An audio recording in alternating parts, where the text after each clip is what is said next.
கோலிவுட்டின் மிகவும் பிஸியான நடிகராக இருந்து வருகிறார் தனுஷ். கை நிறைய படங்கள் வைத்திருக்கும் நிலையில் இயக்கத்திலும் ஈடுபட்டு வருகிறார். இந்நிலையில் சென்னை சாலிகிராமம் பகுதியில் இருக்கும் ஸ்டுடியோ ஒன்றை 25 வாரங்களுக்கு புக் செய்திருக்கிறாராம் தனுஷ். 25 வாரங்களிலும் ஞாயிற்றுக்கிழமைக்கு மட்டும்தான் புக்கிங் நடந்திருக்கிறது.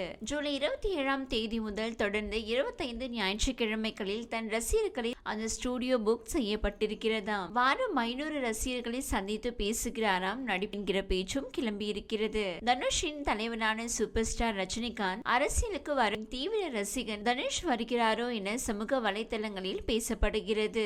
அண்ணன் செல்வராகவன் ஒரு இயக்குனர், அப்பா அண்ணன் வழியில் தனுஷ் என கூறப்படுகிறது. இருப்பினும் ரசிகர்கள் சந்திப்பை வைத்து தனுஷ் அரசியலுக்கு வருகிறார் என்று பார்த்தால் அரசியலுக்கு போக நேரம் இருப்பது போன்று தெரியவில்லை. கெரியரை பொறுத்தவரை தனுஷ் இயக்கி நடித்திருக்கும் இட்லி கடை படம் அக்டோபர் 1ஆம் தேதி திரைக்கு வருகிறது.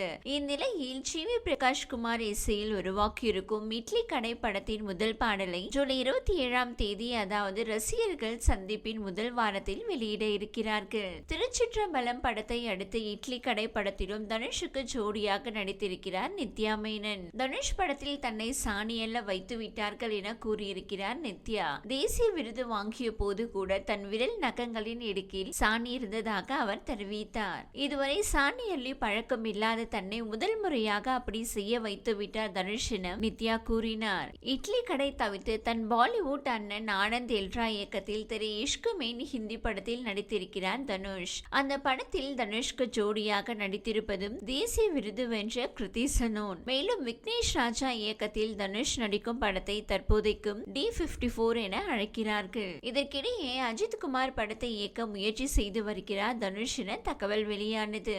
ஆனால் AK64 பட வாய்ப்பு தனுஷ்க்கு இல்லை. மாறாக குட் பேட் அக்லி இயக்கிய ஆதிக் ரவிச்சந்திரனுக்கு தான் கிடைத்திருக்கிறது. எனவே AK65 பட வாய்ப்பு தனுஷுக்கு கிடைக்குமா என்பதை தெரிந்து கொள்ள காத்திருப்பதை தவிர வேறு வழி இல்லை என்பது குறிப்பிடத்தக்கது. இந்த வீடியோ உங்களுக்கு பிடித்திருந்தால் லைக் செய்யுங்க. மேலும் இதுபோல் வீடியோ தொடர்ந்து பார்க்க நம்ம ஒரு சேனலை சப்ஸ்கிரைப் மற்றும் ஃபாலோ செய்யுங்க.